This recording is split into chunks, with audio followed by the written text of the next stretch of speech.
నమస్తే, welcome to అమ్మా news debate time. నేను లక్ష్మీనాగ్ నరహర్ శెట్టి. ఆంధ్రప్రదేశ్ రాజకీయాలు రసవత్తరంగా మారుతున్నాయి.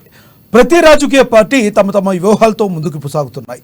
అన్ని రాష్ట్రాల్లో ఎన్నికలు ఒక ఎత్తు, ఆంధ్రప్రదేశ్లో మాత్రం మరో ఎత్తు అంటే అతిశయోక్తి కాదేమో. ప్రాంతీయ పార్టీల హవా ఉంటే సౌత్లో జాతీయ పార్టీలు తమ ఉనికిని కాపాడుకునేందుకు సర్వశక్తులు ఒడ్డుతున్నాయి.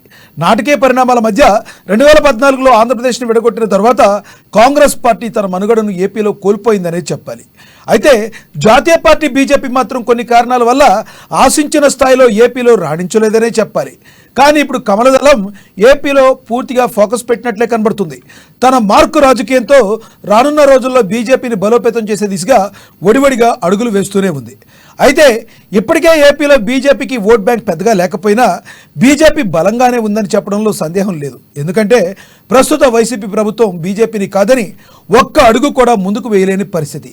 దానికి కారణాలేంటో ఏపీ ప్రజలందరికీ తెలుసు. జనసేన అధినేత పవన్ కళ్యాణ్ అయితే ఆల్రెడీ ఎన్డీఏలోనే ఉన్నారు. ప్రస్తుతం టీడీపీ కూడా ఎన్డీఏలోకి వెళ్ళడానికి విశ్వ ప్రయత్నాలు చేస్తుంది. ఇంతటి అనుకూల పరిస్థితుల నడుమ బీజేపీ తన సత్తా చాటనుందా? ఆంధ్రప్రదేశ్కు బీజేపీ 2024 ఎన్నికలకు ముందే వరాల జల్లు కురిపించనుందా? అసలు బీజేపీ వ్యూహం ఏంటి? దీని మీద ఇవాళ చర్చను కొనసాగిద్దాం. చర్చలో పాల్గొనేందుకు మనసుతో సిద్ధంగా ఉన్నారు బీజేపీ నుంచి బీజేపీ నేత మాల కొండయ్య గారు, అదేవిధంగా జనసేన నేత సుందర్ గారు, టీడీపీ నేత తులసిరెడ్డి గారు, అనలిస్ట్ సయ్యద్ అహ్మద్ గారు. నమస్తే అండి అందరికీ. Good afternoon sir. Good afternoon అండి. ఏపీలో కమలదళం వ్యూహం ఎలా ఉండబోతుందో చెప్పడానికి మనతో మాలకొండయ్య గారు ఉన్నారు. మాలకొండయ్య గారు చెప్పండి, బీజేపీ రానున్న ఎన్నికల్లో తమ వ్యూహం ఎలా ఉండబోతుంది? మరి పొత్తులో టీడీపీతో జనసేనతో వెళ్ళనుందా, లేదంటే మీరేమైనా విడిగా వెళ్ళే అవకాశం ఉందా? నమస్తే బ్రదర్, మీకు డిబేట్ లో ఉన్నటువంటి పెద్దలందరికీను, అదేవిధంగా అమ్మానుష్ టీవీ ప్రేక్షకులకు కూడా నా యొక్క నమస్కారాలు తెలియజేస్తున్నాను. ఈరోజు ఆంధ్రప్రదేశ్ లో ఉండేటటువంటి ప్రత్యేకతలు, రాజకీయ అంశాలు, ఆంధ్రప్రదేశ్ అభివృద్ధి ఏదైతే ఉందో ఇది భారతీయ జనతా పార్టీ పూర్తిగా భారతీయ జనతా పార్టీ ప్రభుత్వం ఆంధ్రప్రదేశ్ ను అభివృద్ధి చేస్తూ ఎలక్షన్ కి సిద్ధమవుతున్నటువంటి పార్టీ భారతీయ జనతా పార్టీ. మా రాష్ట్ర అధ్యక్షురాలు శ్రీమతి సోనియా, మా అధ్యక్షురాలు పురంధేశ్వరి గారు నిన్న మొన్న కూడా మా జాతీయ నాయకులతో కలిపి సమావేశాలు ఏర్పాటు చేశారు. నాయకులందరూ కూడా చాలా ఇంట్రెస్ట్ తోటి, బాధ్యతతోటి ఎన్నికల్లో విజయం అందించేలాగా ప్రయత్నాలు చేస్తున్నారు. ఒక పక్క ఆంధ్రప్రదేశ్ అభివృద్ధి యాత్రలు జరుగుతున్నాయి, మరొక పక్క వికసిత భారత్ అనేటటువంటి ప్రజలకి ఏ విధంగా సంక్షేమం అందించాము, అభివృద్ధి చేశాము, ప్రతి ఇంటికి నరేంద్ర మోడీ గారు అభివృద్ధి ఫలాలు అందేటువంటి విషయంతో ఒక పుస్తకము, ఒక క్యాలెండర్ ప్రింట్ చేసి ఇంటింటికి వెళ్తున్నటువంటి యాత్ర జరుగుతుంది. మరొక పక్క పోరుబారు చేస్తున్నాము. ఇవన్నీ కూడా ప్రజల్లో మమేకమయ్యి భారతీయ జనతా పార్టీ ఒక బలమైనటువంటి పార్టీగా ఆంధ్రప్రదేశ్ లో అవతరిస్తుంది, ముందుకెళ్తుంది. నిన్న మీరందరూ గమనించారు, విజయవాడలో జరిగిన సమావేశం ద్వారా 175 స్థానాలకి పోటీ చేయాలి, 25 పార్లమెంట్లకి పోటీ చేయాలి, మేము ఎన్నికలకు సిద్ధమవుతున్నాం అని చెప్పి మా నాయకులందరూ కూడా సమర్థత ప్రకటించినటువంటి విషయం. ఆ విధంగా ఆంధ్రప్రదేశ్ అభివృద్ధి భారతీయ జనతా పార్టీ యొక్క మార్కు, నరేంద్ర మోడీ గారి యొక్క అభివృద్ధి. ఇవాళ ఆంధ్రప్రదేశ్ లో అభివృద్ధి జరుగుతుందంటే కేవలం నరేంద్ర మోడీ గారి ప్రభుత్వం, బీజేపీ ప్రభుత్వం యొక్క అభివృద్ధి తప్ప వేరే అభివృద్ధి ఎక్కడా లేదు. ఇది ప్రజలందరూ గమనిస్తున్నటువంటి పరిస్థితి. ఆ కారణంగానే మేము భారతీయ జనతా మాలకొండయ్య గారు మీరు చెప్పింది కరెక్టే, కానీ బీజేపీ భారతదేశం మొత్తాన్ని అభివృద్ధి చేసి ఉండొచ్చు, కానీ ఆంధ్రప్రదేశ్ని ఎందుకంటే ఇప్పటి వరకు మర్చిపోయింది? అంటే బీజేపీ ఎక్కడ గెలిస్తే, ఎక్కడ తన గుర్తు మీద గెలిస్తే అప్పుడే అభివృద్ధి చేస్తుందా? అప్పటి వరకు అభివృద్ధి జోలికే వెళ్ళదంటారా? ఎందుకంటే స్వయాన నరేంద్ర మోడీ గారు ఆంధ్రప్రదేశ్ క్యాపిటల్ సిటీ ఇది అని చెప్పి ఆయన నీళ్లు మట్టి తీసుకొచ్చి ఇచ్చారు. కానీ ఇప్పటి వరకు వైసీపీ ప్రభుత్వం మీద స్ట్రెస్ కనీసం తీసుకురాలేదు, క్యాపిటల్ సిటీ రాలేదు. అంటే రాష్ట్రమే తీసుకోవాలి, కానీ ఇప్పటి వరకు బీజేపీ ఎందుకు అభివృద్ధికి దూరంగా ఉంచింది ఆంధ్రప్రదేశ్ని? ఇది నా ప్రశ్న కాదు, సామాన్య జనాల్లో ఉన్న ప్రశ్న. బ్రదర్, మీరు మీ నోటి ద్వారా వచ్చినటువంటి ఈ 2 మాటలు మేము ఒక విధంగా ఆనందపడుతున్నాం, ఒక విధంగా బాధపడుతున్నాం.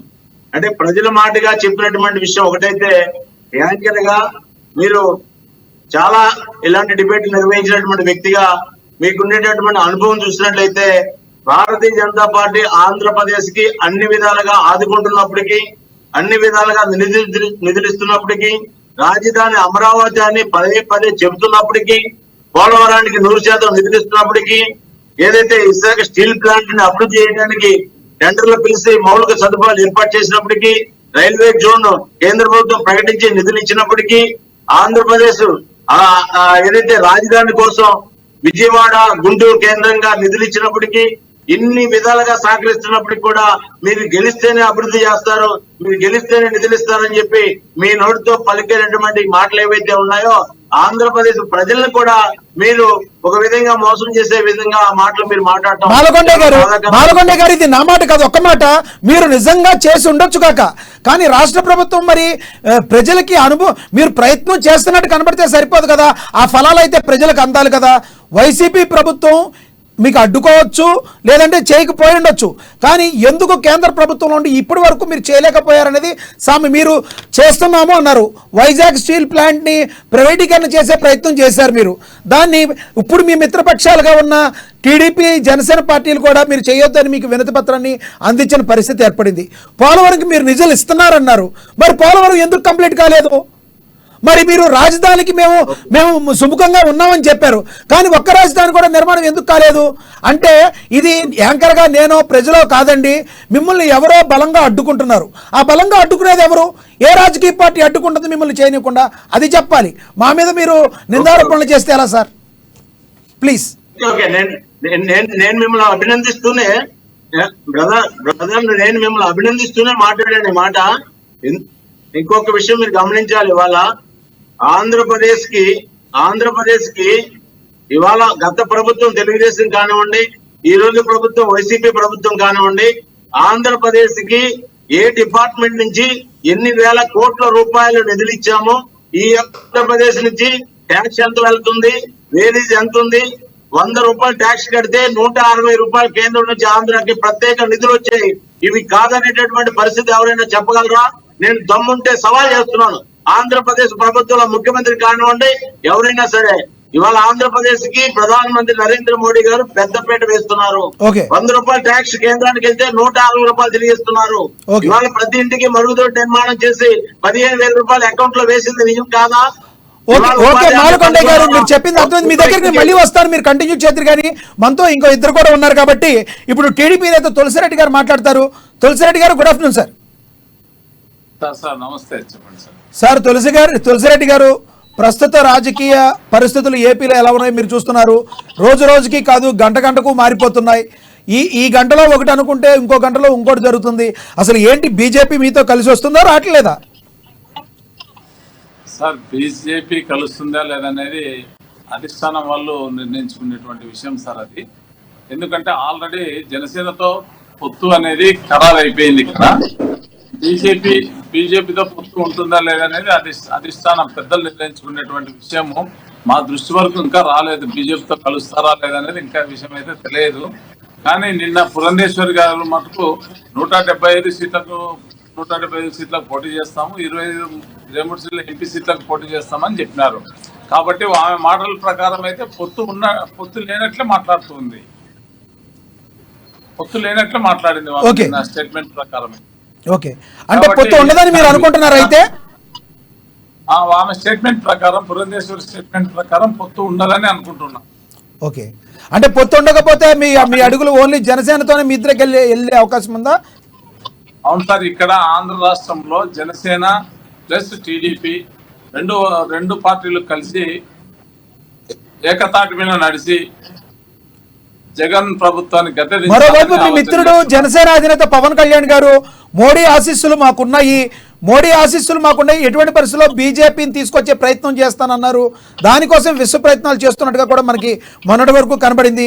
ఒకవేళ బీజేపీ రాకపోతే మీ ఇద్దరే వెళితే ఎలక్షన్ సమయంలో బీజేపీ విడిగా వెళ్ళటం వల్ల మీకు ఏమైనా ప్రాబ్లం అయ్యే అవకాశం ఉందా? బీజేపీకి ఆంధ్ర దక్షిణాది రాష్ట్రాల్లో అంత పట్టు లేదు సార్. వాళ్ళు ఇప్పుడు బాగా వేయాలని చూస్తున్నారు. ఎక్కడ ఏపీలో, కేరళ అండ్ చెన్నైలో, తమిళనాడులో బాగా వేయాలని ప్రయత్నం చేస్తున్నారు చాలా రోజుల నుంచి. గత 10 సంవత్సరాల నుంచి ప్రయత్నాలు చేస్తున్నారు, కానీ ఇక్కడ ప్రాంతీయ పార్టీలు బలంగా ఉండడం వల్ల వాళ్ళు అసలు ఎందుకు బీజేపీ రావడం లేదంటారు? అంటే బయట ఒక టాక్ అయితే వినబడుతుంది ఏంటంటే, బయట అంటే ఇది ఎంతవరకు నిజమో మనకు తెలియదు, ఆల్రెడీ ఎన్డీఏలో ఉన్న చంద్రబాబు నాయుడు గారు అంతకుముందు లాస్ట్ టైం బయటకు వచ్చారు కదా ఎన్డీఏలోంచి, అప్పటి నుంచి కూడా కొన్ని ఢిల్లీ పరిణామాల మధ్య అమిత్ షా గారు ఇక్కడికి రావడం, చంద్రబాబు నాయుడు గారు ఢిల్లీ వెళ్ళి నిరసనలు తెలపడం, ఆ తర్వాత ఇక్కడ ఏం నాటకీయ పరిణామాలు జరిగాయో మీకు కూడా తెలుసు. కాబట్టి టీడీపీతో దోస్తీ చేయడానికి ఢిల్లీ అధిష్టానం సిద్ధంగా లేదని వినబడుతుంది. కాబట్టి చంద్రబాబు నాయుడు గారి వల్లనే బీజేపీ ఇప్పుడు రావట్లేదు అనుకోవచ్చా? కాదు, అదైతే కాదు కానీ సార్, ఆంధ్ర రాష్ట్రాన్ని అభివృద్ధి పరచాలా, ఆంధ్ర రాష్ట్రం కోసము ఏ విధంగా డెవలప్ చేయాలనే ఉద్దేశంతో సెంట్రల్ నాయకులందరినీ కలసడం జరుగుతుంది. అంటే రాజకీయ వ్యూహం ముందే ఎవరికి చెప్పరు కదా సార్, పెద్దవాళ్ళు అధినాయకులంతా చంద్రబాబు నాయుడు జాతీయ అధ్యక్షులు వారు వాళ్ళ మనసులో పెట్టుకుంటారు, కానీ అమిత్ షా గారు కానీ మోడీ గారు కానీ బయటకి అయితే చెప్పరు కదా. అయితే ఇంకా ద్వారాలు మూసుకుపోలేదంటారు, కలిసి వచ్చే అవకాశం కూడా ఉందంటారు. అయితే 50-50 అంటారు. చెప్పలేము సార్. ఓకే రైట్, మీ దగ్గర నేను మళ్ళీ వస్తాను. మనతోటి జనసేన నేత సుందర్ గారు ఉన్నారు. సుందర్ గారు, గుడ్ ఆఫ్టర్నూన్ సార్. సుందర్ గారు, గుడ్ ఆఫ్టర్నూన్ అండి. సుందర్ గారు చెప్పండి, రానున్న ఎన్నికల్లో జనసేన పాత్ర ఏంటి అనేది ఆల్రెడీ ఒక క్లియర్ కట్గా చెప్పే ప్రయత్నం అయితే చేశారు మీ అధినేత పవన్ కళ్యాణ్ గారు. నాకు ఎన్ని సీట్లు అయితే నేను తీసుకున్నానో 24 సీట్లకి, ఆ 24 సీట్లు గెలిపించాలని చెప్తున్నారు. అంతవరకు బాగానే ఉంది. కానీ బీజేపీ ఎటువంటి పరిస్థితుల్లో కూటమిలోకి తీసుకురావడానికి సర్వ ప్రయత్నాలు చేశారు. ఆ ప్రయత్నాలు బెడిసికొట్టేట్టు కనబడుతున్నాయి అంటారా?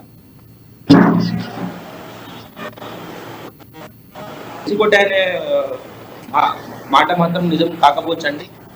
మా అధ్యక్షులు పవన్ కళ్యాణ్ గారు మొదటి నుంచి ఎన్డీఏ ప్రభుత్వంతో పొత్తులున్న ఆంధ్ర రాష్ట్రంలోని ప్రజలందరికీ మీకు కూడా తెలుసు. మేము ఆంధ్రప్రదేశ్ రాష్ట్ర రాజకీయ ఆంధ్రప్రదేశ్ బాగు కోసం పాటు ఈ 2024 ఎలక్షన్లో పోటీ చేయబోతున్నామని కళ్యాణ్ గారు ఫస్ట్ నుంచి ఇప్పటి వరకు కూడా అదే మేము నమ్మకంతో ఉన్నాం. ఎందుకంటే వైఎస్ఆర్సీపీని అనే బలమైన పార్టీని ఢీకొనాలి అంటే ఎన్డీఏ ప్రభుత్వంతో టీడీపీ, జనసేన, ఎన్డీఏ ముగ్గురు కలిసి ఈ ఎన్నికలకు వెళ్తేనే కంపల్సరీ ప్రభుత్వాన్ని స్థాపించగలుగుతామని చెప్పేసి మా గట్టి నమ్మకం. మా అధ్యక్షుల వారు కూడా చివరి వరకు ప్రయత్నిస్తారు. ఎన్డీఏ ప్రభుత్వంతో కలిసి వెళ్తామని మాకు నమ్మకం ఉందండి.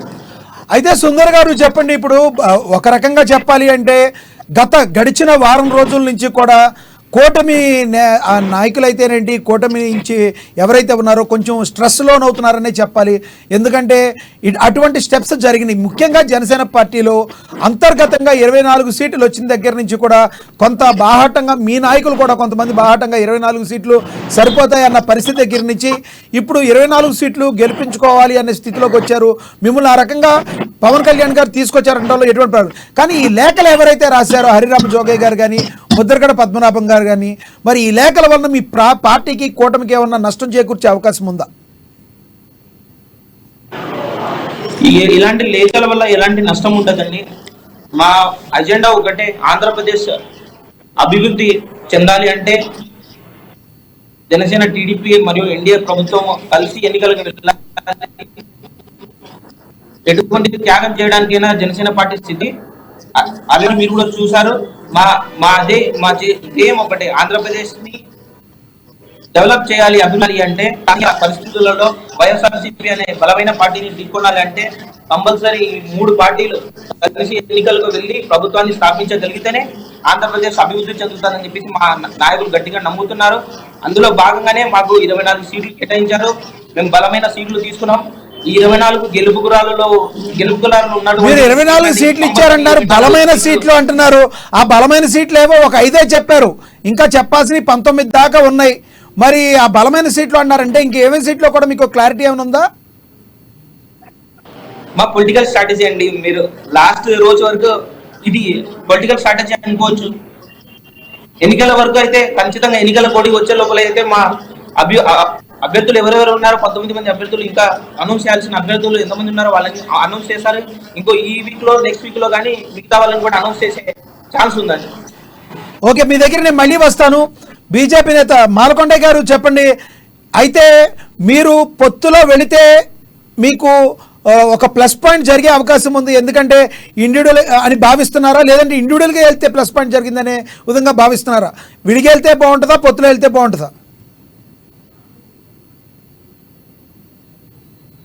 మాలకొండయ్య గారు ప్లీజ్.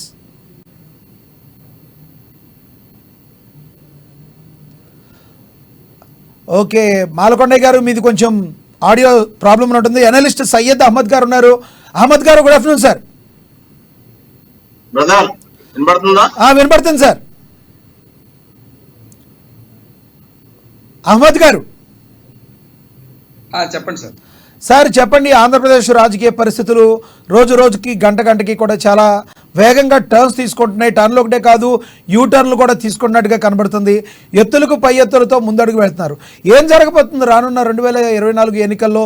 అసలు కూటమి గెలిచే అవకాశాలు ఉన్నాయా, లేదంటే వైసీపీయే తిరిగి మళ్ళీ ప్రభుత్వాన్ని స్థాపించే అవకాశం ఉందా? సార్ ఇక్కడ గమనించవలసిన విషయం ఏంటంటే, కూటమి అన్నది ఒక ప్రత్యక్షంగా జరుగుతున్న కలయిక. అలాగే వైఎస్ఆర్సీపీ ఏదైతే ఉందో అది పరోక్షంగా బీజేపీతో కలిసి పనిచేస్తూనే వస్తుంది. మీరు గమనించవచ్చు, రాష్ట్రాభివృద్ధి కోసం ఏదో అలాట్ అయ్యాయి అవి ఏమైనా విన్నాను నేను. ఇప్పుడు అనౌన్స్ చేసిన కేంద్ర బడ్జెట్ లో కేవలం ఉత్తరప్రదేశ్ కి 2,28 కోట్ల రూపాయలు కేటాయించడం జరిగింది. ఇప్పుడు మన రాష్ట్రంతో పాటు ఉన్న 5 రాష్ట్రాలకు కలుపుకొని ఆంధ్ర, కర్ణాటక, తెలంగాణ, తమిళనాడు, కేరళకు వీటన్నింటికీ కలిపి 1,98 కోట్ల రూపాయలు కేటాయించినట్లు మనం చూస్తున్నాం. ఇక్కడ నుంచి అత్యధిక జిఎస్టీ అయితేనేమి, మిగతా వ్యవహారాలు అయితేనేమి మన రాష్ట్రాల నుండి, దక్షిణాది రాష్ట్రాల నుంచే వెళ్తున్నాయి. అలాగే ఇక్కడున్న ఒక రైల్వే లైన్కి 1000 రూపాయలు కేటాయించిన విషయాన్ని కూడా మీరు చూశారు. మరి దాని మీద ఇక్కడున్న ఈ రాష్ట్రంలో ఉన్న ఈ కూటమి సభ్యులైతేనేమి, లేదంటే ఎవరైతే మేము ఒంటరిగా పోరాడుతున్నామని చెప్తూనే బీజేపీతో కలిసి నడుస్తున్న వాళ్ళు అయితేనేమి, దీని మీద వాళ్ళు ఎటువంటి ప్రతిచర్యకు దిగలేదన్నది వాస్తవం. వాళ్ళు ప్రశ్నించలేకపోయారు. కనీసం ఈ బడ్జెట్ కేటాయింపులు ఏంటంటే ఇంత అన్యాయంగా ఉన్నాయి. విశాఖ ఉక్కు విషయంలో కూడా అలాగే జరిగింది. మరి అలాగే కడప జిల్లాలో ఏ ఉక్కు ఫ్యాక్టరీ దాని విషయంలో అసలు అంటే సార్ సయ్యద్ అహ్మద్ గారు, ఒకటి ఫస్ట్ ప్రశ్నించాల్సిన బాధ్యత, తీసుకురావాల్సిన బాధ్యత ఏదైతే ఉందో ప్రభుత్వం మీద కదా ఉండేది. అంటే ప్రతిపక్షాల మీద కూడా ఉంటుంది, కానీ అధికారాలన్నీ కూడా ప్రభుత్వానికే ఉంటాయి కదా. అంటే ఆంధ్రప్రదేశ్ ప్రభుత్వం వైఎస్ఆర్సీపీ ఏదైతే ఉందో కంప్లీట్గా ఆంధ్రప్రదేశ్ని మంచి మార్గంలోకి తీసుకురావడానికి ఫెయిల్ అయిందని చెప్పుకోవాలా?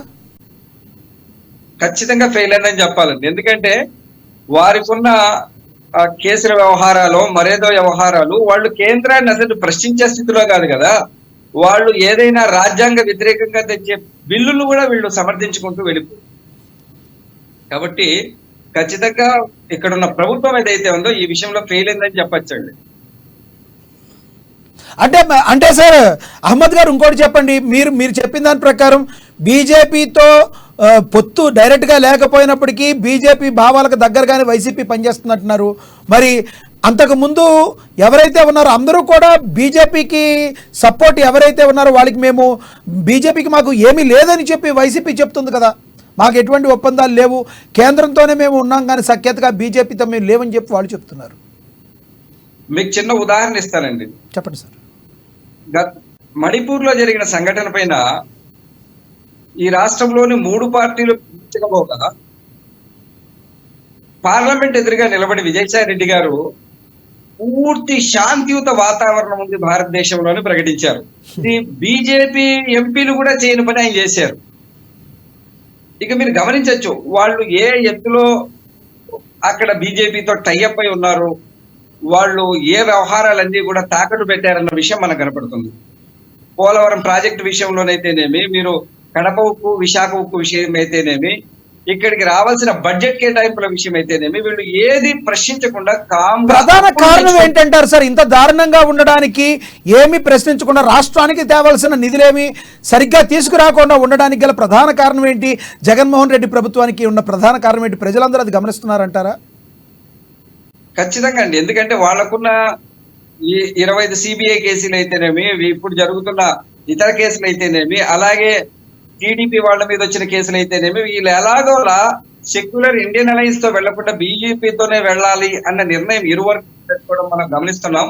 దీన్ని ప్రజలు బాగా చూస్తున్నారండి. ఎందుకంటే సెక్యులరిజాన్ని కాపాడాల్సిన చోట దాన్ని అంతం చేయాలన్న వారి వెంట నడవాలన్న ఆలోచన చాలా అంతకు ముందు సెక్యులరిజం భావాలన్నా మరి కాంగ్రెస్ పార్టీ ఆంధ్రప్రదేశ్ కి తీరని అన్యాయం చేసింది కదండి. మరి కాబట్టే కదా కాంగ్రెస్ పార్టీని బందలో పెట్టింది అనుకోవచ్చు కదా. అన్యాయం చేసిన దానికి ప్రతిఫలం అనుభవించింది కదా సార్. అన్యాయం చేసే వాళ్ళు ఎవరైనా ప్రతిఫలం అనుభవిస్తారండి. ఓకే, అంటే వాళ్ళు ఆల్రెడీ శిక్ష అనుభవించారు, బుద్ధి వచ్చింది కాంగ్రెస్ పార్టీకి అంటారు మీరు. అంతే కదా సార్. ప్రత్యేక హోదా ప్రకటిస్తామంటారు, మరి చాలా విషయాల్లో వాళ్ళు ముందుకు వచ్చి మాట్లాడుతున్నారు.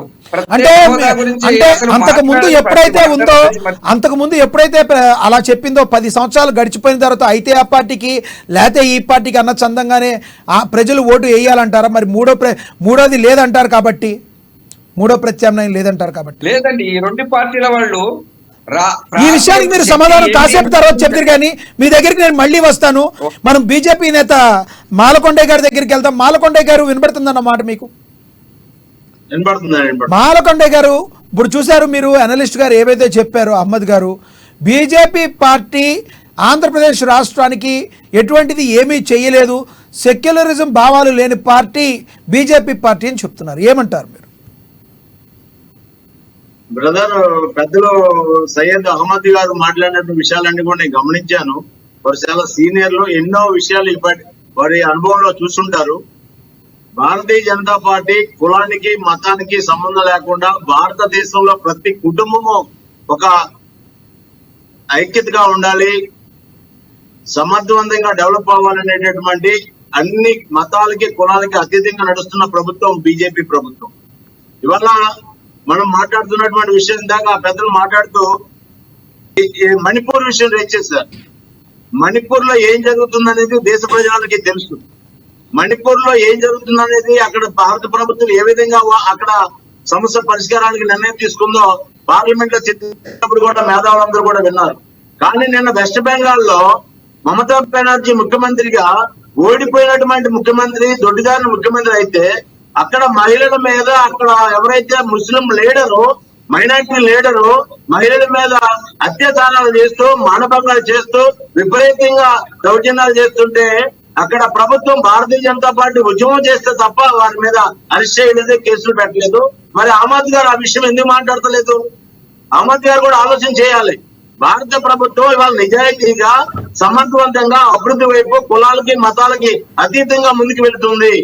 ఆంధ్రప్రదేశ్ లో వైసీపీ ప్రభుత్వం కానివ్వండి, గతంలో టీడీపీ ప్రభుత్వం కానివ్వండి, ఆంధ్రప్రదేశ్ కి అభివృద్ధిని ఆపినటువంటి ప్రభుత్వాలు, అభివృద్ధికి సహకరించినటువంటి ప్రభుత్వాలు, కేంద్రం ఇస్తాన తేలేని ప్రభుత్వాలు. ఇవాళ కూడా కేంద్రం విపరీతంగా నిధులు ఇస్తుంటే వీళ్ళిద్దరు కొట్లాట, కుమ్ములాట, ఓడిపోయింది లేదండి. అహ్మద్ గారు ఇంకోటి చెప్పారు, మాలకొండయ్య గారు అహ్మద్ గారు ఇంకోటి చెప్పారు, కేవలం ఆంధ్రప్రదేశ్ ప్రభుత్వం వైఫల్యం వల్లనే ఇది రాలేదన్నారు. బీజేపీ మీద డైరెక్ట్ గా నెపమేమి ఆంధ్రప్రదేశ్ మంత్రులకి వేయలేదు.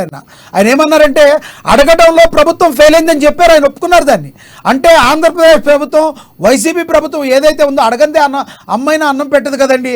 మరి కాబట్టి ఆంధ్రప్రదేశ్ ఈ పరిస్థితుల్లో ఉండడానికి కారణం వైసీపీ ప్రభుత్వం అని ఆయన కూడా చెప్తున్నారు. దాంతో మీరు ఏకీభవిస్తారా? ఆంధ్రప్రదేశ్ లో 2 రాజకీయ పార్టీలు ప్రభుత్వాలు ఏర్పాటు చేసినటువంటి, మొదటి తెలుగుదేశం, రెండోది వైసీపీ. ఇద్దరు కూడా ఆంధ్రప్రదేశ్ అభివృద్ధి మీద వాళ్ళకి ప్రణాళిక లేదు, ఆంధ్రప్రదేశ్ అభివృద్ధి మీద వారి దూరదృష్టి లేదు, రాజకీయ కుమ్ములాటలు తప్ప. అందుకోసమే ఆంధ్రప్రదేశ్ కేంద్రంలో విడిపోయినటువంటి రాష్ట్రం అయినప్పటికీ కూడా విడిపోయిన తర్వాత కాంగ్రెస్ పార్టీ విడగొట్టి పక్కకి వెళ్ళిపోతే అభివృద్ధి పెద్ద ఎత్తున నిధులు ఇవ్వడానికి, హామీలన్నీ నెరవేర్చడానికి ముందుకు వస్తే వీరి ప్రభుత్వాలు కేవలం సంక్షేమం, అభివృద్ధి అనేటటువంటిది కాకుండా రాజకీయ పాత్రలు పోషిస్తూ, కుమ్ములాటలు చేస్తూ, మేము సంక్షేమ పథకాలకే ప్రయత్నం చేస్తాం, అభివృద్ధి మాకు అవసరం లేదు అన్నట్టుగా ఏ ఒక్క అంశాన్ని కూడా ముందుకు తీసుకెళ్లే కారణంగా ఇవాళ అభివృద్ధి మన సయ్యద్ గారు చెప్పిన దాంట్లో ఇందులో వాస్తవం నేను కూడా అంగీకరిస్తున్నాను. దానికి భారతీయ జనతా పార్టీ ఇవాళ నరేంద్ర మోడీ గారు డైరెక్ట్ గా ఈ ప్రభుత్వాలు సహకరించకపోయినా ఆంధ్రప్రదేశ్ లో అభివృద్ధి జరుగుతుంది. దానికే నేను ఇవాళ చెప్తున్నాను. నేను ఇవాళ ఉపాధి హామీ పథకం ద్వారా ప్రతి గ్రామంలో ఒక వ్యక్తికి 100 రోజులు 25,000 రూపాయలు వారి అకౌంట్ లో వేస్తున్నారు. ఇవాళ 30 లక్షల ఇల్లు, ఒక ఇంటికి 1,80,000 రూపాయలు కేంద్ర ప్రభుత్వం డైరెక్ట్ గా సహకరించి 30 లక్షల ఇల్లు కట్టించడానికి ప్రభుత్వానికి సహకరిస్తుంది. ఇవాళ హాస్పిటల్ ద్వారా ప్రతి మండలంలో కూడా ఏదైతే హాస్పిటల్ ఉందో అది 10 పడకల ఆసుపత్రిగా మార్చి పెద్ద ఎత్తున వైద్య సదుపాయాలు పెంచారు. ఇవాళ స్కూళ్ళన్నీ కూడా సర్వశిక్ష అభియాన్ ద్వారా డబ్బులు ఇచ్చి ఒకటి సార్ మాలకొండయ్య గారు, మీరు చెప్పినవన్నీ బానే ఉన్నాయి కానీ ఆంధ్రప్రదేశ్ ప్రజలకైతే చేరలేదు సార్ ఇవన్నీ వాస్తవం. ఎందుకంటే ఎవరు అడ్డుకున్నారు ఏంటనేది తెలియదు కానీ ప్రజలకైతే చేరలేదు సార్. మీకు నిజంగా చిత్తశుద్ధి ఉండొచ్చు గాక, కానీ ప్రజలకైతే ఏమీ చేరలేదు. ఈ 5 సంవత్సరాల్లో ప్రజలకైతే ఏమీ చేరలేదు. బ్రదర్ ఒక విషయం మీ ద్వారా నేను అడుగుతున్నాను, అంటే సర్వశిక్ష అభియాన్ ద్వారా స్కూల్ డెవలప్మెంట్ చేయట్లేదా? దాన్ని ఎక్కడ సార్, దాన్ని బీజేపీ పార్టీ చేసిందని ప్రభుత్వం బయటికి తీసుకురానివ్వట్లేదుగా మరి మీ వైసీపీ ప్రభుత్వం. అలాంటి వైసీపీ ప్రభుత్వాన్ని, ఒక్క మాట మాలకొండ గారు, అలాంటి వైసీపీ ప్రభుత్వాన్ని బీజేపీ పార్టీ ఎందుకు వెనకేసుకొస్తుంది? అంటే ఎంపీ సీట్ల కోసం ఆ సీట్లు వాడుకుంటానికి వెనకేసుకొస్తుందా? ప్రభుత్వం ఉపయోగపడుతుందా? డైరెక్ట్ ఇది నా ప్రశ్న కాదు. మీరు అక్కడ పొరపాటు పడుతున్నారు. ఆంధ్రప్రదేశ్ ముఖ్యమంత్రిగా జగన్మోహన్ రెడ్డి గారు ప్రమాణ స్వీకారం చేసి మొదటిసారిగా ఢిల్లీ వెళ్ళినప్పుడు ప్రధానమంత్రి గారు కలిసి బయటకు వచ్చిన తర్వాత ఆయన ప్రెస్ మీట్ లో మాట్లాడారు. ఆంధ్రప్రదేశ్ లో మేము నెగ్గినప్పటికి కూడా కేంద్రంలో పెద్ద ఎత్తున ఎంపీ స్థానాలు బీజేపీకి వచ్చిన సందర్భంగా మేము అడిగిన తేలేమో, ఇది మా కర్మ అని చెప్పి జగన్మోహన్ రెడ్డి గారు బీజేపీని కామెంట్ చేసినటువంటి విషయం బీజేపీకి తెలుసు. అది బీజేపీని కామెంట్ చేసినట్టు ఎట్ట అవుతుందండి?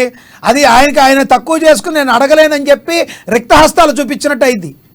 అంటే బీజేపీ పార్టీ మీకు వాళ్ళ ఒక ముఖ్యమంత్రిగా ప్రధానమంత్రిగా వాళ్ళిద్దరి మధ్యలో ప్రభుత్వాల పరంగా ఉండే సంబంధాలు వేరు. భారతీయ జనతా పార్టీ కేంద్ర పార్టీ ఆంధ్రప్రదేశ్ లో చేస్తున్న ఉద్యమాలు మీరు గమనించట్లేదు. అంటే ఆంధ్రప్రదేశ్ అభివృద్ధి జరగాలి అంటే కేంద్ర ప్రభుత్వానికి మొత్తం ఇది రాకూడదు అనమాట. తక్కువ పవర్ ఉండి ఆంధ్రప్రదేశ్ నుంచి కూడా సహాయం తీసుకునేటట్టు ఉంటేనే ఆంధ్రప్రదేశ్ అభివృద్ధి చెందుతుంది అనమాట. అంతేనా మీరు అనేది? సమర్థులైన ముఖ్యమంత్రి గానీ సమర్థులైన నాయకులు గానీ ఎవరు అలా మాట్లాడండి. రాష్ట్రము కేంద్రం అనేది ఒక సయోధ్యతో వెళ్ళాలి. అదే అభివృద్ధి వ్యవస్థకి. పొలిటికల్ పార్టీలు పొలిటికల్ వ్యవహారాల్లో వెళ్తారు. రాష్ట్రంలో ఎక్కువ సీట్లు రావాలి, కేంద్రంలో తక్కువ సీట్లు రావాలి, కేంద్ర ప్రభుత్వాన్ని బ్లాక్ మెయిల్ చేయాలి, కేంద్ర ప్రభుత్వాన్ని బ్లాక్ మెయిల్ చేసి నిధులు దొడ్డిదారులు తెచ్చుకోవాలి, లెక్క చెప్పకుండా తినేయాలి. ఇవన్నీ కూడా ప్రజలని మాయ చేయడానికి, అబద్ధాలు చెప్పడానికి పనికొస్తాయి తప్ప పొలిటికల్ వ్యవస్థలో, నిజాయితీ వ్యవస్థలో అవి పనికిరాని మాట్లాడండి. అయితే ఈసారి వైసీపీ ప్రభుత్వం ఆంధ్రప్రదేశ్ లో రావట్లేదంటారా మీరు? ఏమండి, వైసీపీ ప్రభుత్వం ఆంధ్రప్రదేశ్ లో మళ్ళీ ప్రభుత్వాన్ని స్థాపించట్లేదంటారా? ఖచ్చితంగా భారతీయ జనతా పార్టీ మా యొక్క ఎన్డీఏలో ఎలియన్స్ లో ఉన్న పవన్ కళ్యాణ్ గారు, మా ఎన్డీఏలో ఉన్న పవన్ కళ్యాణ్ గారు, భారతీయ జనతా పార్టీ అభివృద్ధి కారణంగా ఆంధ్రప్రదేశ్ లో కొత్త ప్రభుత్వం ఏర్పడుతుంది. ఇది భారతీయ జనతా పార్టీ చెప్తున్నటువంటి అంశం. ఓకే సార్, మీ దగ్గరికి నేను మళ్ళీ వస్తాను. టీడీపీ నేత తులసిరెడ్డి గారి దగ్గరికి వెళ్తాం. తులసిరెడ్డి గారు చెప్పండి, కాంగ్రెస్ వైసీపీ పార్టీ సరిగ్గా చేయలేదని చెప్తున్నారు బీజేపీ పార్టీ, కానీ at the same time TDP మీద కూడా అంత కరెక్ట్ గా ఆయన భావన ఉన్నట్టుగా కనిపించట్లేదు. ఏమంటారు? అంతకుముందు టీడీపీ ప్రభుత్వం కూడా సరిగ్గా చేయలేదంటున్నారు. మాలకొండయ్య గారు ఎలా చూస్తారు? అదైతే వాస్తవం కాదు సార్. మాలకొండయ్య గారు చెప్పింది, గతంలో మన రాష్ట్రాలు ఉమ్మడి రాష్ట్రంగా ఉన్నటువంటి ఆంధ్రప్రదేశ్, తెలంగాణ ఆంధ్రప్రదేశ్లో విడిపోయింది. రీఆర్గనైజేషన్ యాక్ట్ ప్రకారము ఆంధ్రప్రదేశ్ను డెవలప్మెంట్ చేయాలనే ఒక కాన్సెప్ట్ దాంట్లో యాక్ట్లో క్లియర్గా కనపరిచారు. ఆ ఉద్దేశంతో చంద్రబాబు నాయుడు గారు ముఖ్యమంత్రిగా ఉన్నప్పుడు కేంద్ర ప్రభుత్వం నుంచి కొంత సహాయ సహకారాలు అయితే అందినాయి. అదైతే వాస్తవం డెవలప్మెంట్కు. తర్వాత రాను తగ్గించుకుంటూ వచ్చారు. ఇప్పుడు వైసీపీ ప్రభుత్వం వచ్చేందుకు కేవలము అతను బీజేపీ గవర్నమెంట్కు లొంగిపోయి అతని కేసుల విషయం అయితేనో, సిబిఐ కేసుల విషయమో, వాళ్ళ తమ్ముడి కేసు విషయం అయితేనో పూర్తిగా అక్కడ వాళ్ళకి బైండ్ ఓవర్ అయిపోయాడు. బైండ్ ఓవర్ అయిపోయి ఇక్కడ అభివృద్ధి లేకుండా తీసుకొచ్చాడు. ఓన్లీ తాడేపల్లి పాలేసుకు నిమగ్నమై అతను బటన్ నొక్కడం తప్ప అభివృద్ధి పథకాలు ఎక్కడ చేయలేకపోయినాడు, రోడ్లు వేయలేకపోయినాడు. ఇవన్నీ కూడా నష్టాలు జరిగినాయి సార్. అలాగే మాలకొండయ్య గారు చెప్పినట్టు ఈ హౌసింగ్ లోన్స్ 1,80,000 ఇస్తున్నది వాస్తవమే. అప్పుడు చంద్రబాబు నాయుడు గారు ఉన్నప్పుడు ఇచ్చారు, ఇప్పుడు కూడా ఇస్తున్నారు. కానీ బీజేపీ పార్టీ తరఫున పబ్లిసిటీ లేదు. నాడు నేడు అని స్కూళ్ళన్నీ కట్టించారు. అదొక పెద్ద మాఫియా అండి, పెద్ద మాఫియా జరిగింది స్టేట్లో. వాళ్ళే సరే సార్, బంధువులు ఇందాకడ ఒక టాపిక్ వచ్చినట్టుగానే తులసిరెడ్డి గారు ఎవరైతే తప్పు చేశారో వాళ్ళు శిక్ష అనుభవిస్తారన్నారు. మరి టీడీపీ పార్టీ సరిగ్గా చేయకపోవడం వల్లే కదా ప్రజలందరూ కూడా వైసీపీ పార్టీకి అవకాశం ఇచ్చింది. ఇప్పటికైనా టీడీపీ తాను చేసిన తప్పిదాలను తెలుసుకుంది అనుకోవచ్చా? సార్ అక్కడ గతంలో టీడీపీ ఎటువంటి తప్పు చేయలేదు సార్. చంద్రబాబు నాయుడు గారు విజన్ నాయకుడు. ఇక్కడ ఏం జరిగిందంటే జగన్మోహన్ రెడ్డి రాజశేఖర రెడ్డి మీద ఉన్న అభిమానంతో జగన్ ఒకసారి నన్ను గెలిపించండి అని వేడుకోవడం వల్ల పబ్లిక్ అతని వైపు బెండ్ అయినారు. కానీ ఆ చంద్రబాబు నాయుడు గారు ఎక్కడ పొరపాటు చేయలేదు. ప్రజలకు సంక్షేమ కార్యక్రమాలన్నీ కూడా చేశాడు. ఎక్కడ కూడా 2000 రూపాయలు పింఛన్ అనేది తీసుకొచ్చినదే. వీళ్ళు 250 రూపాయల సంవత్సరానికి 2,000 ఇక్కడ మీరు ఒకటి అబ్జర్వ్ చేయాలి. ఇక్కడ ఒకటి అబ్జర్వ్ చేయాలి. మీరు ఏమంటున్నారంటే మేము వస్తే ఏమీ కూడా జగన్మోహన్ రెడ్డి గారు పెట్టిన తీను అని చెప్తున్నారు. అంటే అవి తీస్తాము అంటే ప్రజలు మిగిలి మీకు ఓట్లేరన్న భావన మీలో ఉందా? అది ఏం లేదు సార్. ప్రజలకు కావాల్సిన సంక్షేమ పథకాలని సూపర్ 6 అని ఒకటి ప్రవేశపెడుతున్నారు. మరి వాళ్ళు పథకాలు ఇచ్చి మీరు పథకాలు ఇవ్వడం వల్ల మరి రాష్ట్రం అభివృద్ధి చెందాలంటే ఎలా సార్? మరి వైసీపీ కూడా అప్పుడు బాగా చేసినట్టే అవుతుంది కదా. ఎక్కడ వైసీపీ ఫెయిల్ అయిందంటారు? వైసీపీ ఈ డబ్బులన్నీ మిస్యూజ్ జరిగినాయి సార్. మిస్యూజ్ జరిగినాయి. వాళ్ళు నాడు నేడైన కార్యక్రమాలకు ఒక కాంట్రాక్టర్కు ఒక స్కూలుకు 4 లక్షల అయ్యే పనిని 14 లక్షల రూపాయల బిల్లులు చూపించారు. చైర్లు ఉండవు, టీవీలు ఉండవు, ఏముండవు. 4 లక్షల్లో టైల్స్ వేస్తారు, అన్ని కలిపి స్కూల్కు డెవలప్మెంట్ రంగులు వేస్తారు. 4 లక్షలకు అయ్యేదాన్ని 14 లక్షలు వసూలు చేస్తే ఎట్టుంటా సార్? నష్టపోయింది అక్కడ. ఎక్కడైతే ప్రభుత్వంలో ఉన్నటువంటి కాంట్రాక్టర్లు బాగుపడినారు, వాళ్ళు డబ్బులు దోసుకున్నాడు. లిక్కరు, మైన్స్, మాఫియా ఇవంతా జరిగినాయి. కాబట్టి ఇక్కడ రాంగ్ స్టెప్ వేశారు సార్ గవర్నమెంట్. సో సంక్షేమ పథకాలు ఇస్తాం కానీ అభివృద్ధి చేస్తూ సంక్షేమ పథకాలు ఇస్తాం, దానివల్ల మేము చేయగలం అంటారు మీరు?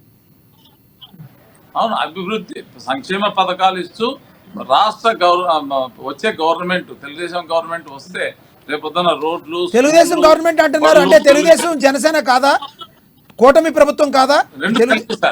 రెండు కంబైండ్ సార్. నేను చెప్పేది ఉద్దేశం ఏమంటే ఈ ఉమ్మడిగా జనసేన తెలుగుదేశం పార్టీ ఉమ్మడిగా ప్రభుత్వాన్ని ఏర్పాటు చేయబోతుంది. 2024లో ఖచ్చితంగా 100% ఏర్పాటు చేయబోతుంది.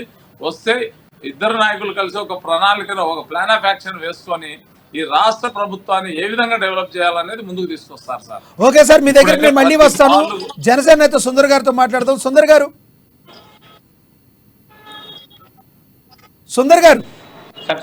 సార్ చెప్పండి. ఇప్పుడు రానున్న ఎన్నికల్లో జనసేన టీడీపీ పొత్తు, ఈ పొత్తుని ప్రజలు ఆహ్వానిస్తున్నారా?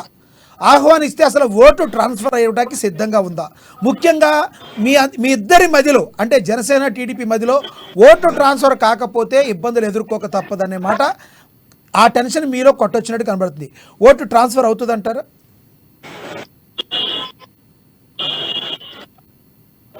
100% అవుతుందండి. 100% అవుతుంది. ఈ 2024 ఎలక్షన్స్లో కంపల్సరీ జనసేన టీడీపీ ప్రభుత్వం స్థాపించబోతుంది. ఉమ్మడి ప్రభుత్వాన్ని స్థాపించబోతున్నాయి. మీరు చూస్తున్నట్లయితే చంద్రబాబు తీసుకొని భాగంగా మాకు సీట్లు కేటాయించడం జరిగింది. మా అల్టిమేట్ ఉద్దేశం ఒకటే అండి, ఆంధ్రప్రదేశ్ అభివృద్ధి చెందాలని అల్టిమేట్ ఉద్దేశంతో కళ్యాణ్ గారు, చంద్రబాబు గారు తీసుకున్నటువంటి నిర్ణయం చాలా గొప్ప నిర్ణయం. మేము రాబోయే కాలంలో కంపల్సరీ ఇక్కడ సుందర్ గారు ఇక్కడ ప్రజల్లో ఒక కన్ఫ్యూజన్ అయితే ఉంది, ఒక టాక్ అయితే నడుస్తుంది. ఎంతవరకు నిజమా కరెక్ట్ కాదా అనేది మీరే చెప్పాలి.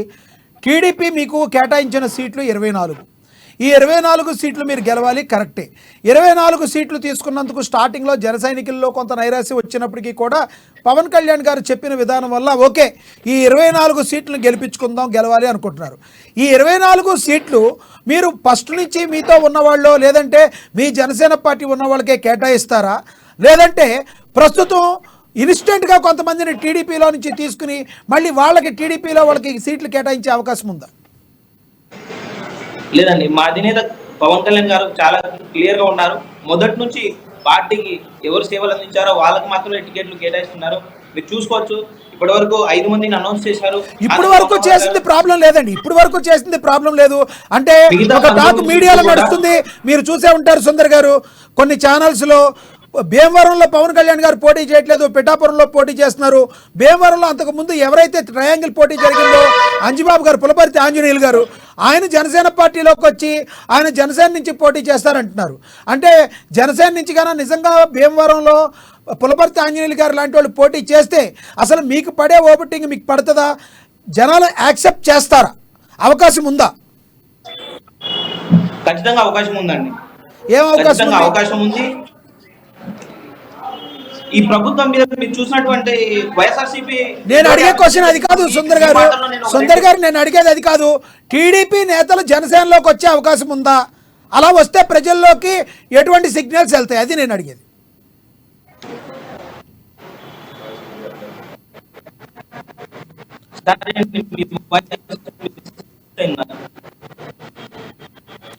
ఓకే, నీ దగ్గరికి నేను మళ్ళీ వస్తాను. మీ ఆడియో సరిగ్గా లేదు, సరి చూసుకోండి సార్. కొంచెం ఆ సిగ్నల్ వీక్ ఉన్నట్టుంది, మీ వాయిస్ వినబడటం లేదు.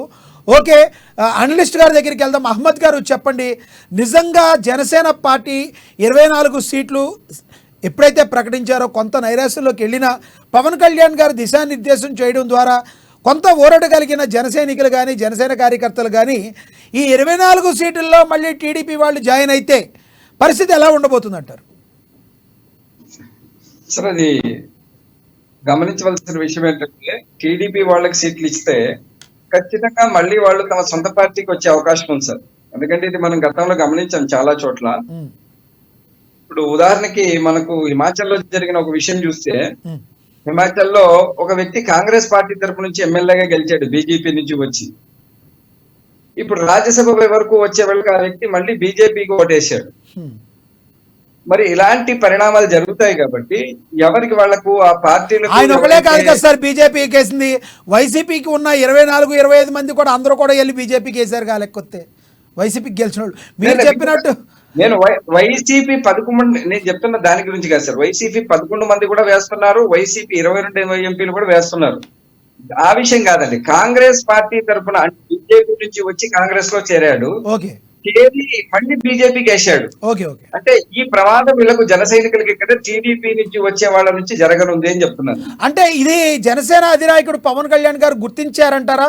ఎందుకు ఇలాంటి స్టెప్స్? ఎందుకంటే ఇది ఇంకా అధికారికంగా ఎక్కడ ప్రకటన కానప్పటికీ కూడా కొన్ని మీడియాల్లో ఎక్కడైతే తెలుగుదేశం సానుభూతి పరులు ఉన్న మీడియాలో ఈ విధంగా జరగబోతుంది, పులపర్తి ఆంజనేయులు గారు మళ్ళీ పోటీ చేయబోతున్నారు జనసేన నుంచి అంటే, ఈ రకంగా నిజంగా పవన్ కళ్యాణ్ గారు పిఠాపురం డైరెక్ట్గా వెళ్ళి పోటీ చేసినా ఏం కాదు, భీమవరంలో మాత్రం అప్పుడు ఖాళీ అయినప్పుడు జనసేనకి క్యాండిడేట్కి ఇవ్వాలి కానీ నిజంగా టీడీపీ నుంచి వచ్చిన క్యాండిడేట్లకి ఇస్తే ఎలాంటి సిగ్నల్స్కి వెళ్ళే అవకాశం ఉంది? అప్పుడు ఓట్ ట్రాన్స్ఫర్ అవుతుంది అంటారా?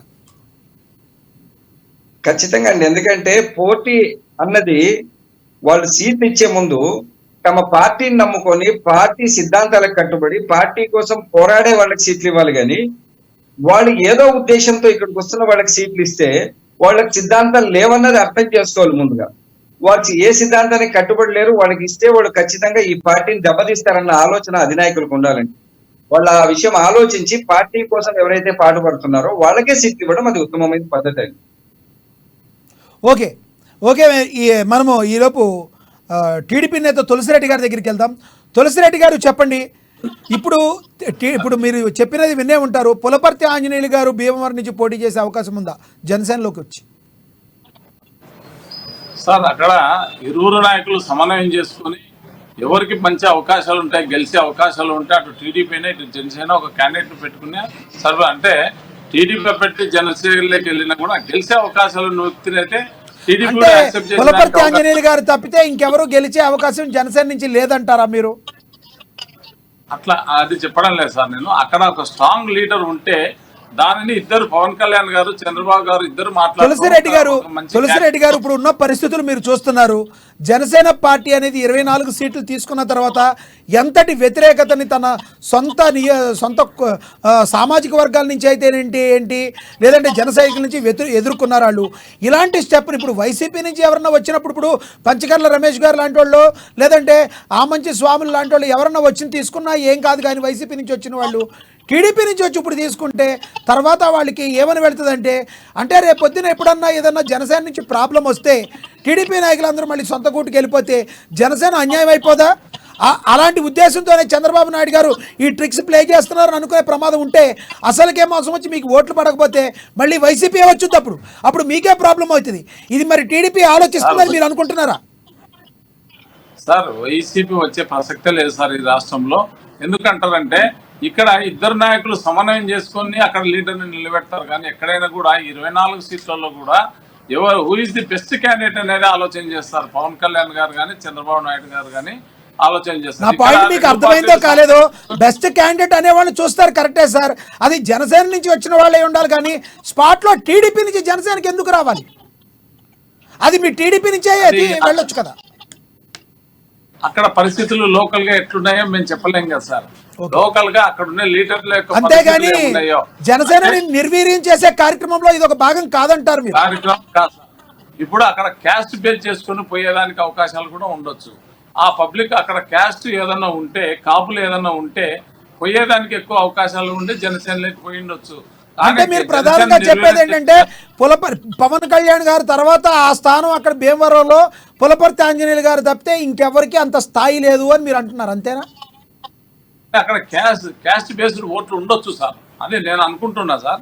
క్యాస్ట్ బేస్డ్ ఓట్లు ఉన్నప్పుడు ఓట్లన్నీ కూడా ఇప్పుడు టీడీపీ జనసేన ట్రాన్స్ఫర్ చేసుకోవాల్సిందే, ఇరువురు సమానం చేసుకుని ఓట్లు వేసుకోవాల్సిందే, చేసి పోరాడితేనే వైసీపీని గద్దదించేది. ఓకే, మీ దగ్గర నేను మళ్ళీ వస్తాను. మనం బీజేపీ నేత మాలకొండయ్య గారి దగ్గరికి వెళ్దాం. మాలకొండయ్య గారు, ఇప్పుడు ఇందాక జరిగిన క్వశ్చన్ మీరు అర్థం చేసుకునే ఉంటారు. చంద్రబాబు నాయుడు గారి యొక్క స్టైల్ ఎట్టా ఉంటుందో మీ పార్టీకి బాగా తెలుసు, అందుకే బహుశా దూరంగా ఉంటున్నట్టున్నారు, ఉండబోతున్నట్టున్నారు. దీని గురించి ఏం చెప్తారు మీరు, మాలకొండయ్య గారు? బ్రదర్, ఇప్పుడు ఆంధ్రప్రదేశ్ రాజకీయ చరిత్రలో భారతీయ జనతా పార్టీ చాలా అనుభవం కలిగినటువంటి నిర్ణయాలతో ఇవాళ భారతీయ జనతా పార్టీని ఇండివిజువల్ గా ఒక బలమైన శక్తిగా ముందుకు తీసుకెళ్తున్నాం. ఇందాక మీరు అడిగినట్టుగా ఎన్నికల్లో పొత్తుల విషయం కానీ, సీట్ల సర్దుబాటు విషయంలో కానీ మా యొక్క జాతీయ పార్టీ ఏ నిర్ణయం తీసుకుంటుందో ఆ నిర్ణయానికి కట్టుబడి ఎలక్షన్ షెడ్యూల్ వచ్చిన తర్వాత ఆ విషయాలన్నీ మేము పరిశీలనలో తీసుకుంటాం. కేంద్ర పార్టీ నిర్ణయానికి కట్టుబడి ఉంటాం. కానీ ఇప్పటికే మాకు ఎన్డీఏ అలయన్స్ లో ఉన్న జనసేనతో మేము అయితే మాత్రం మిత్రపక్షంగా ఉన్న విషయం మా రాష్ట్ర పార్టీ అధ్యక్షురాలు పెద్దలు చెప్తున్నారు, మేము కూడా చెప్తున్నాం. ఇవాళ తెలుగుదేశంతో ఉంటామా లేదా అనేటువంటి విషయం మీరు పదే చర్చిస్తున్నప్పటికీ కూడా మా జాతీయ పార్టీ నాయకత్వం, మా జాతీయ అధ్యక్షులు చెప్పినటువంటి నిర్ణయం మేరకే మేము కట్టుబడి ఉంటాం తప్ప ఈ విషయాల్లో మేము సొంతంగా ఎటువంటి నిర్ణయాలు తీసుకోము. నిన్న మా రాష్ట్ర అధ్యక్షురాలు కూడా అదే మాట చెప్పారు, మేము ఇండివిజువల్ గా వెళ్ళడానికి రెడీ అవుతున్నాం. చివరి నిమిషంలో పొత్తు ఉందని మా జాతీయ నాయకత్వం చెప్తే దానికి అనుకూలంగా మేము వ్యవహరిస్తాం.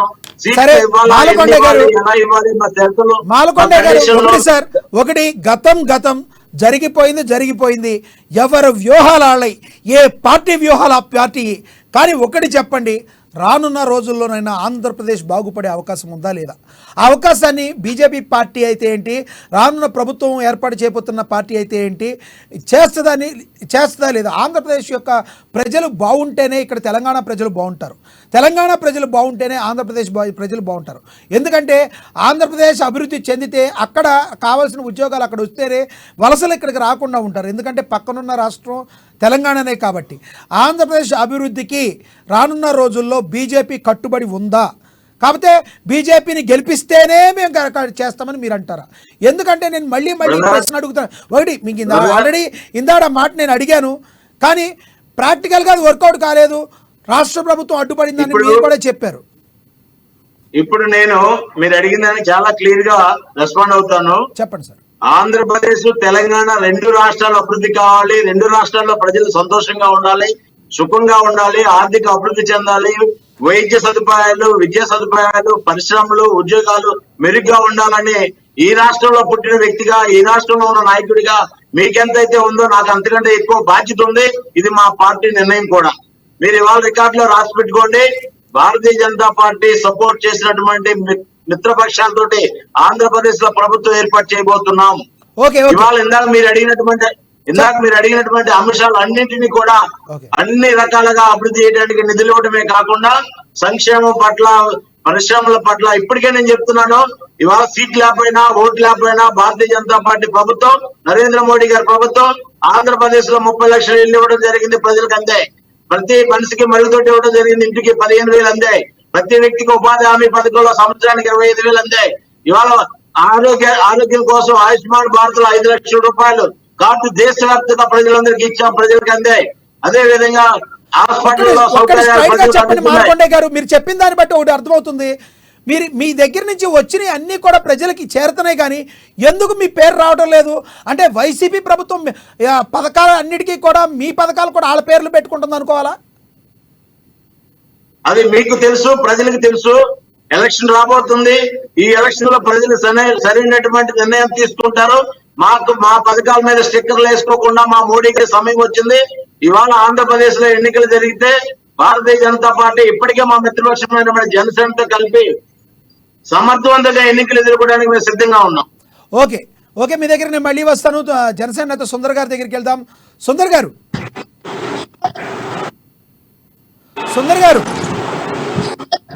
చెప్పండి సార్. సుందర్ గారు చెప్పండి, బీజేపీ పార్టీ అంటుంది మా మిత్రపక్షం జనసేన అంటది, జనసేన పార్టీ అంటది నాకు ఆంధ్రప్రదేశ్ ప్రభుత్వం భవిష్యత్తు కావాలి, ఎటువంటి పరిస్థితుల్లో టీడీపీని కలుపుకుని వెళ్ళకపోతే జగన్మోహన్ రెడ్డిని ఓడించలేమంటది. ఈ టీడీపీతో ఉంటే మేము రాలేను అన్నట్టుగానేమో వాళ్ళు చెప్తారు. ఎక్కడా తెగట్లేదు, ముడిపడతలేదు. ఎలా జరుగుద్ది అంటారు? అంటే మీ ఇద్దరు కలిసి వెళ్ళటం ద్వారా అయితే ఒకటి మాత్రం చెప్పారు పవన్ కళ్యాణ్ గారు, నరేంద్ర మోడీ గారి ఆశీస్సులతో అయితే ఉన్నాయి అంటున్నారు. అవునన్నా కాదన్నా టీడీపీ జనసేన కలిసి వెళ్ళి మీరు విడిగా వెళ్ళటం వలన మళ్ళీ కొన్ని ఓట్లు చీలిపోయి ఏమన్నా వైసీపీకి ఏమన్నా అవకాశం వచ్చే అవకాశం ఉందంటారా? వైసీపీకి అవకాశం వచ్చే ఆప్షన్ అయితే మీరు మర్చిపోండి. ఎందుకంటే ఆంధ్రప్రదేశ్ ప్రజలు మొత్తం విసిగెత్తిపోయారు. వాళ్ళు ఇచ్చిన పథకాలు వాళ్ళకి అందడం వల్ల ప్రభుత్వ నిధులను ఎలా వేస్ట్ చేశారో మీరు అందరూ చూడగలుగుతారు. ఈ రోజు యువతకు కనీసం ఒక ఉద్యోగం లేకుండా ప్రతి ఒక్క ఆంధ్రప్రదేశ్ లో జీవించే ప్రతి ఒక్క యువత ఎక్కడో బెంగళూరులో, చెన్నైలో, ఎక్కడో పూణేలో ఇక్కడ చోట వలసలపై వాళ్ళు బతుకుతున్నారు. ఒక ఉద్యోగ అవకాశం లేదు. ఒక వైఎస్ఆర్సీపీ మాట అయితే లేదు. పొత్తుల ఈక్వేషన్స్ మా అధినేత తర్వాత టీడీపీ అధినేత చంద్రబాబు గారు, బీజేపీ వాళ్ళు కూర్చొని కంపల్సరీ పొత్తు వచ్చే ఈ 3 పార్టీలు కలిసే ముందుకు వెళ్తాయని మేము ఆశిస్తున్నామండి. ఒకటి సార్, ఇక్కడైతే జనసేనకైతే లాభం కలిగేటట్టుగా కనబడుతుంది. ఎక్కడంటే బీజేపీ కన్నా ఇండివిజువల్గా పోటీ చేస్తే మీకు కొన్ని సీట్లు పెరిగే అవకాశం ఉంది. తద్వారా ఏంటంటే ఒక 30-35 సీట్లు తెచ్చుకొని మీరు కొంచెం ఆ రకంగా బలపడవచ్చు. ఒకవేళ ఎన్డీఏలో భాగస్వామ్యంగా ఉన్న మీరు బీజేపీని కన్నా కూటమిలోకి లాక్కోగలిగితే, కూటమిలో వెళ్ళగలిగితే ఎలక్షనీరింగ్ బాగా చేసేయగలగను, లేదంటే రేపొద్దున టీడీపీ నుంచి వచ్చే అవాంతరాల నుంచి మీకు ఎదుర్కొనడానికి మోడీ గారు మాకు శ్రీరామ రక్షకరాగా ఉంటారని మీ పవన్ కళ్యాణ్ భావించుండొచ్చు. ఏదేమైనప్పటికీ కూడా వచ్చినా రాకపోయినా జనసేనకి ప్లస్ కలిగే అవకాశం అయితే కనబడుతుంది. కాదంటారా, అవునంటారా? 100% అండి. 100% ఏంటిది చెప్పండి. జనసేనకి లాభపడడం అంటే కంపల్సరీ మీరు చెప్పిన మాటలు వాస్తవం అండి. ఓకే కంక్లూడ్ చేయండి. మీరు కంక్లూడ్ చేయండి. మీరు చివరిగా ఏం చెప్పదలుచుకుంటున్నారో కంక్లూడ్ చేయండి సుందర్ గారు. నేను చివరిగా ఒకటే మాట చెప్పదలుచుకున్నాను ప్యానెల్లో పెద్దలందరికీ. జనసేన పార్టీ, తెలుగుదేశం పార్టీ మరియు బీజేపీ పార్టీ పొత్తులు ఉండి ప్రభుత్వాన్ని స్థాపిస్తుందని మా గట్టి నమ్మకం. ఆంధ్రప్రదేశ్ అభివృద్ధి ఈ పొత్తులుగా ఉన్న ప్రభుత్వాలతో మాత్రమే సాధ్యం. వైఎస్ఆర్సీపీ అనే ప్రభుత్వాన్ని మళ్ళీ తీసుకువచ్చినారంటే ఆంధ్రప్రదేశ్ మరి ఒక బీహార్ లాగా తయారైపోతుందని చెప్పేసి ఈ సందర్భంగా నేను తెలియజేసుకుంటాను. ఓకేనండి, మాలకొండయ్య గారు మీరు కంక్లూడ్ చేయండి సార్. బ్రదర్, ఇప్పుడు పెద్దలు డిబేట్ లో ఉన్న వాళ్ళందరూ కూడా చాలా మంచి విషయాలు డిస్కస్ చేశారు. రానున్నటువంటి రోజుల్లో ఆంధ్రప్రదేశ్ లో బీజేపీ అభివృద్ధితో కూడినటువంటి ప్రభుత్వాలు ఏర్పడుతున్నాయనే దాంట్లో ఎక్కడ సందేహం లేదు. మా మిత్రులు జనసేన మిత్రులు సుందర్ గారు చెప్పినట్టుగా కొత్త ప్రభుత్వంలో ఆంధ్రప్రదేశ్ అభివృద్ధి చాలా వేగవంతంగా వెళ్తుంది. ఈ చివరిగా ఒక విషయం గుర్తు చేస్తున్నాను నేను. ఇప్పటికే మీరు పదే ఆంధ్రప్రదేశ్ కి బీజేపీ సహకరించట్లేదనే ఒక ఆలోచన మీ మనసులో కూడా ఉన్నట్టుగా కనపడుతుంది. చాలా విషయాలు జరిగింది. ఓకే చివరిగా చెప్తున్నాను, ఆంధ్రప్రదేశ్ లో ఎస్సీ ఎస్టీ సోదరులకి ఒక ప్రత్యేకమైనటువంటి అభివృద్ధి జరుగుతున్నప్పటికీ కూడా ఒక ఇంటికి 200 యూనిట్లు కాల్చుకున్నటువంటి కరెంటు బిల్లును కేంద్ర ప్రభుత్వం చెల్లిస్తున్నటువంటి విషయం మనందరికీ తెలిసిన విషయమే. ఇది వాస్తవం కాదని ఎవరైనా చెప్పగలిగితే నేను ఓపెన్ ఛాలెంజ్ చేస్తున్నాను. అదే విధంగా ఇవాళ మనకి మైనార్టీలకి పెద్దపీట వేస్తూ మైనార్టీల యొక్క అభివృద్ధికి నరేంద్ర మోడీ గారు పెద్దపీట వేస్తున్న విషయం కాదంటే నేను ఓపెన్ ఛాలెంజ్ కి రెడీ. అదే విధంగా బీసీలకు స్వతంత్రం వచ్చిన తర్వాత ఓటు బ్యాంక్ రాజకీయాలు వాడుకున్నారు తప్ప ప్రధానమంత్రి నరేంద్ర మోడీ గారు బీసీలకి పార్లమెంట్ లో చట్టబద్ధత కల్పించినటువంటి కంక్లూజన్ చేయండి సార్, యుగపురుషుడు నరేంద్ర మోడీ గారు. కంక్లూజన్ చేయండి మాలకొండ ఈ గారు. విషయాలన్నీ కూడా ఆంధ్రప్రదేశ్ కి ఏం మంచి చేయబోతున్నారు అది మాత్రం చెప్పండి, 2 words 2 lines లో. సార్, ఆంధ్రప్రదేశ్ రాష్ట్రం సస్యశ్యామలం చేసే బాధ్యత భారతీయ జనతా పార్టీ ప్రభుత్వం తీసుకుంటుంది. రాజధాని ఉంటుందని హామీ ఇస్తున్నారా? ఈసారి రాజధాని ఉండబోతుందా? ఖచ్చితంగా రాజధాని అమరావతి ఉంటుంది. ఖచ్చితంగా ఆంధ్రప్రదేశ్ కి రాజధాని అమరావతి ఉంటుంది. ఓకే సార్, థ్యాంక్ యూ, మేము ధన్యవాదాలు. ఛాలెంజ్ చేస్తున్నాం. తులసిరెడ్డి గారి దగ్గరికి వెళ్తాం. తులసిరెడ్డి గారు మీరు చెప్పండి sir, please conclude the words. Andhra Pradesh రాజధాని ఈసారైనా ఉండబోతుందా? ఖచ్చితంగా ఉంటుంది సార్. చంద్రబాబు నాయుడు గారు జనసేన పవన్ కళ్యాణ్ గారి ఆధ్వర్యంలో ప్రభుత్వం ఏర్పాటు చేస్తే అమరావతి రాజధాని అవుతుంది. న్యాయ రాజధానిగా కర్నూలు ఇస్తామని చెప్పారు. అది ఫస్ట్ నుంచి కూడా ఉంది. ఇక్కడ జగన్మోహన్ రెడ్డి గారు 3 రాజధానులను తీసుకొచ్చి ఈ రాష్ట్రాన్ని గబ్బు పట్టించినారు. కాబట్టి అది సాధ్యమయ్యే పని కాదు. అమరావతి మన రాజధాని. Okay okay sir, Syed Ahmed గారు చెప్పండి, సిచ్యువేషన్ మొత్తం చూశారు. రానున్న 2024లో ఎటువంటి పరిస్థితులు రాబోతున్నాయని మీరు అనుకుంటున్నారు? ఆంధ్రప్రదేశ్కి రాజధాని ఉండబోతుందా? ప్రభుత్వం మారే అవకాశం ఉందా? లేదంటే మళ్ళీ జగన్మోహన్ రెడ్డి ప్రభుత్వమే వచ్చే అవకాశం ఉందా? క్లియర్ కట్గా 2 lines లో చెప్పండి సార్. సార్, ఎందుకంటే ఆంధ్ర అభివృద్ధి కోసం మేము సహాయం చేయబోతున్నామని చెప్పేసి అతను చెప్పారు. వాస్తవానికి తిరుపతిలో జరిగిన ప్రామిస్ ఏదైతే ఉందో ప్రత్యేక హోదా గురించి, అది మర్చినట్లున్నారు. ఆయన అది పూర్తిగా మర్చిపోయినట్లున్నారు. వాళ్ళు ప్రకటించిన 3,000 కోట్ల ఉద్యోగాల లోపల ఇక్కడ ఈ రాష్ట్రం వాళ్ళకి ఎన్ని ఉద్యోగాలు వచ్చాయో నాకు తెలియదు, అంచనానే లేదు. సమయంలో ఆంధ్ర రాష్ట్రంలో బీజేపీ లేదు అని ఏదైతే అనుకున్నారు వాళ్ళు గమనించాల్సింది ఏంటంటే 22 మంది వైసీపీ ఎమ్మెల్యేలు జరుగుతున్నటువంటి పరిస్థితులకి అనుకూలమైనటువంటి పరిస్థితులు నడుస్తున్నప్పటికీ కూడా ఇంకా మీరు ఎక్కడో తిరుపతి ఒప్పందము ఇవన్నీ ఎందుకు మాలకొండ గారు మీరు చెప్పారు కదా, ఆయన చెప్పనివ్వండి సార్. అహ్మద్ గారు చెప్పనివ్వండి. మాలకొండ గారు ప్లీజ్. నేను విన్నాను కదా సార్, మాలకొండ గారు ప్లీజ్. ఇప్పుడు దాకా బాగా ఆరోగ్యకరమైన వాతావరణంలో జరిగింది. అందరూ కూడా మీ అభిప్రాయం మీరు చెప్పారు. అహ్మద్ గారు అభిప్రాయాన్ని చెప్తారు. ప్లీజ్ దయచేసి. రైట్, అహ్మద్ గారు కంటిన్యూ ప్లీజ్. సార్, 25 మంది ఎంపీలు అలాగే 11 మంది రాజ్యసభ ఎంపీలు వీళ్లకు ఆల్రెడీ బీజేపీ లాగే పనిచేశారు ఇప్పటి వరకు. లాభం ఏంటి అనేది గమనించాం.